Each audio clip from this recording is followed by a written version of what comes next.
ஓம் ஸ்ரீ வராகி தாயே போற்றி போற்றி. என் அன்பு குழந்தையே, இன்று இந்த வராகி உன்னை காண வந்ததற்கு நான் காரணம் கிடையாது.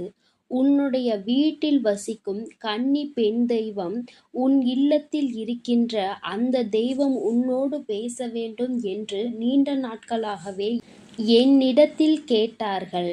இன்று அவர்களினுடைய வாக்கினை உன் வராகி அம்மா சுமந்து வந்திருக்கிறேன். என் தங்கமே, நீ நினைக்கலாம், அவர் நேரடியாகவே என்னிடம் பேசலாமே, ஏன் தாயே என்னிடம் அவர்கள் பேசாமல் உங்களிடம் சென்று கேட்டார்கள் என்று. என் தங்கமே, நீ என் மீது அதிக அன்பு வைத்திருப்பதால், நீ என் வாக்கினை தினம் தினம் கேட்டு கொண்டிருப்பதனால், என்னால் உன்னோடு எளிதாக நெருங்க முடிவதினால், உன்னுடைய கன்னி பெண் தெய்வம் என் மூலமாக உன்னிடம் பேசலாம் என்று நினைத்து விட்டார்கள். நீ என் மீது கொண்ட அளவுக்கு அதிகமான அன்பினை கண்டு அவர்களும் மெய்சிலிர்த்து போனார்கள். அம்மா, நானும் என் குழந்தையோடு சிறிது நேரம் பேச வேண்டும். என் மனதில் இருக்கின்ற சில விஷயங்களை அவர்களுக்கு தெரிவிக்க வேண்டும் என்று என்னிடம் கேட்டுக்கொண்டார்கள். என் தங்கமே, உடனடியாக அம்மா அதற்கு சம்மதம் தெரிவித்து அதற்கான நாளைதான் எதிர்நோக்கி காத்து கொண்டிருந்தேன். இன்று அதற்கு சரியான நாளாக எனக்கு பட்டதனால் அவரை உன்னோடு பேசுவதற்கு நானும் அழைத்து வந்துவிட்டேன். என் தங்கமே, உன்னுடைய வீட்டில் இருக்கின்ற கன்னி பெண் தெய்வத்தின் மனதில் என்ன இருக்கிறது என்று நீ சற்று அமைதியாக கேட்டுப்பார். ஒருவேளை அவர் மனதில் ஏதேனும் குறை இருக்கிறதா என்று தெரியவில்லை. அவர் என் மூலமாக உன்னிடம் பேசுகிறார். அதனால் நீ நன்றாக கவனித்து அவர் என்ன சொல்கிறார் என்று நீ கேட்டு, ஒருவேளை குறை ஏதேனும் இருக்கிறது என்று சொல்வார்கள், ஆனால் அதை உடனடியாக நீ தீர்த்து வைத்து விடு.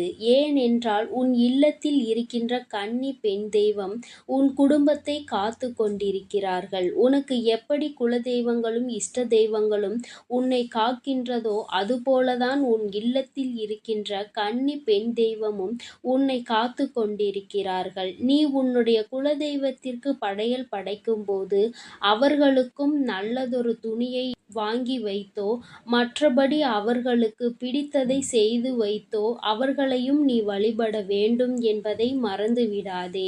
என் குழந்தையே, இந்த நாளில் அவர்கள் உன்னோடு பேச வேண்டும் என்று ஆசைப்பட்டதிலும் ஏதோ ஒரு காரியம் இருக்கிறது என்றுதான் அம்மா நானும் நினைக்கிறேன். அவர் உன்னிடம் என்ன பேச வேண்டும் என்று என்னிடம் சொல்லவில்லை. ஆனால் இப்பொழுது என் மூலமாக அவர்கள் பேசும் பொழுது உன் அம்மா நானும் அந்த விஷயத்தை பற்றி தெரிந்து கொள்ளப் போகிறேன். அதனால் நீ அமைதியாக ஒரு நிமிடம் உன் கண்களை மூடி கேள். உன் கன்னி பெண் தெய்வம் என்ன சொல்கிறது என்பதை. நிச்சயமாக உன் வாழ்க்கைக்கு மிகவும் முக்கியமான விஷயம். உன் குடும்பத்தை காக்கின்ற அவர்களின் மனதில் என்ன இருக்கிறது என்று தெரிந்து கொள்ள வேண்டியது உன்னுடைய கடமையும் கூட.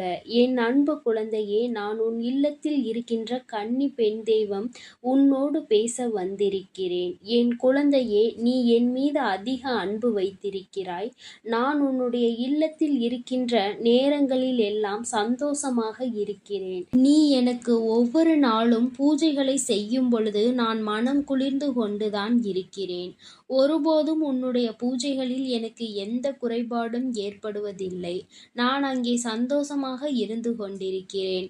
உனக்கு என்ன வேண்டுமோ, உன் வாழ்க்கையில் என்ன நேர்ந்து கொண்டிருக்கிறதோ இவற்றிற்கெல்லாம் நான் நிச்சயமாக உனக்கு நல்ல விடிவு காலத்தை கொடுத்து விடுவேன். என் குழந்தையே, நான் உன்னோடு இன்று பேச வந்ததற்கு முக்கியமான காரணம் என்ன தெரியுமா? நீ உன் வாழ்க்கையில் மிகுந்த மனவேதனையை இப்பொழுது சுமந்து கொண்டிருக்கிறாய். ஒரு நாள் கூட என் குழந்தையின் இல்லத்தில் சந்தோஷமான சத்தத்தை நான் கேட்டதில்லை. நான் அங்கிருந்து உன்னை ஆசீர்வதித்து கொண்டிருக்கிறேன். உன்னுடைய குலதெய்வமும் உன்னுடைய இஷ்ட தெய்வங்களும் உனக்காக உன் இல்லத்திலே இருந்து உனக்கான ஆசீர்வாதங்களை வழங்கி கொண்டுதான் இருக்கிறார்கள். சொல்கிறார்கள், உனக்கு எத்தனை கஷ்டங்கள் வந்தாலும் அதிலிருந்து மீட்டெடுக்க நாங்கள் எல்லாம் இருக்கும் பொழுது கூட உனக்குள் ஏன் இத்தனை மனக்கவலை? எந்நேரமும் ஏதோ ஒரு கவலையை சுமந்து கொண்டுதான் இருக்கிறாய். எந்நேரமும் ஏதோ ஒரு வேதனையில் மிதந்து கொண்டுதான் இருக்கிறாய். யாரை நினைத்து வேதனைப்படுகிறாய்? எதற்காக வேதனைப்படுகிறாய் என்பதில் முதலில் உன்னுடைய தெளிவு இருக்க வேண்டும். என் குழந்தையே, நீ யாரை நினைத்து வேதனைப்படுகிறாயோ அவர்களுக்கு அதற்கான தகுதி உண்மையில் இருக்கிறதா என்று நீ சிந்தித்து பார்க்க வேண்டும்.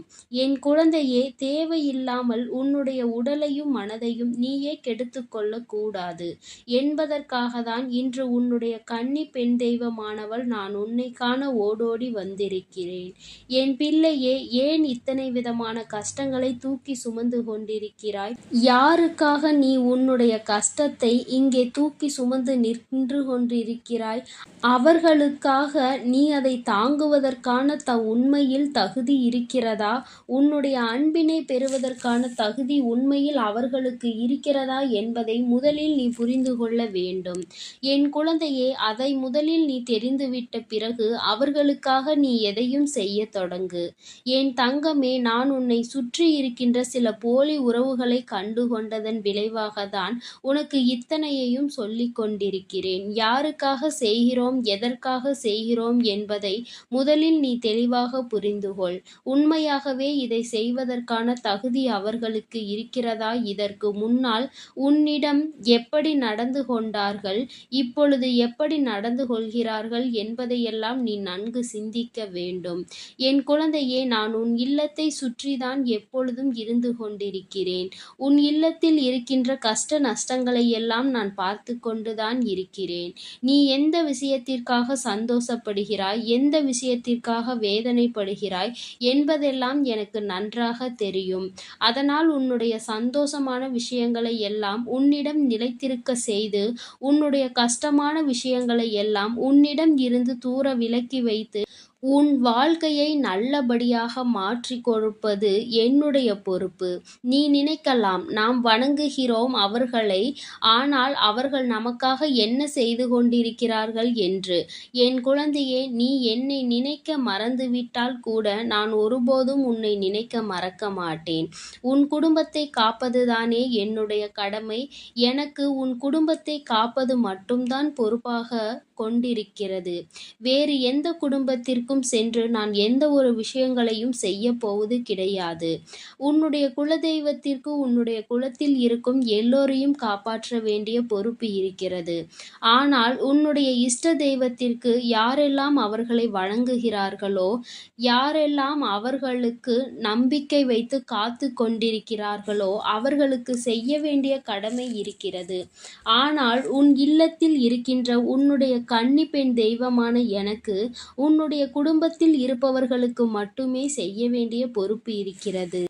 ஏனென்றால் நான் உன் குடும்பத்தில் உள்ளவள். உன் குடும்பத்தில் இருந்து கன்னியாக வாழ்ந்து மறைந்தவள். என் தங்கமே, அதனால் நீ என்னை ஒருபோதும் சந்தேகப்பட வேண்டாம். நான் எப்பொழுதுமே உனக்காகத்தான் இருந்து கொண்டிருக்கிறேன். எத்தனையோ தீய சக்திகளை உன் இல்லத்தில் இருந்து நான் விரட்டி அடித்திருக்கிறேன். அதனால் நீ நான் இங்கே இருக்கிறேனோ இல்லையோ என்று சந்தேகம் கொள்ளாதே. நான் உன் இல்லத்திலேயே தான் இருந்து உன்னை எப்பொழுதும் ஆசீர்வதித்து கொண்டிருக்கிறேன். என் அன்பு குழந்தையே, உன்னுடைய வீட்டில் இருக்கின்ற கன்னி பெண் தெய்வத்தின் மனதில் இருப்பதை கேட்டாய் அல்லவா? இப்பொழுது உன் மனது சற்று நிம்மதி அடைந்திருக்கும் என்று உன் வராகி அம்மா நான் நம்புகிறேன். என் அன்பு குழந்தையே, இந்த வராகி அம்மாவினுடைய ஆசீர்வாதங்களும் உன் குலதெய்வம் மற்றும் கன்னி பெண் தெய்வத்தினுடைய ஆசீர்வாதங்களும் உனக்கு எப்பொழுதும் முழுமையாக இருந்து கொண்டுதான் இருக்கிறது. நீ நம்பிக்கையோடு சற்று உன் முயற்சிகளை மட்டும் கவனமாக நீ செய்து கொண்டிருந்தாலே உன்னுடைய வாழ்க்கையில் நிச்சயமாக நீ வெற்றியை எட்டி பிடித்து விடலாம் என்பதை நீ மறந்து விடாதே. என் தங்க பிள்ளைக்கு இந்த வராகி அம்மாவினுடைய ஆசீர்வாதங்கள் எப்பொழுதும் முழுமையாக கிடைக்கும். நீ எதற்காகவும் கலங்காதே, எதை நினைத்தும் வருந்தாதே. நல்லதையே நினைத்தால் உன் வாழ்வில் எப்பொழுதும் உனக்கு நல்லது மட்டுமே நடக்கும். ஓம் ஸ்ரீ வராகி தாயே போற்றி போற்றி. ஓம் ஸ்ரீ வராகி தாயே போற்றி போற்றி. ஓம் சக்தி. ஓம் ஆதிபரா சக்தி.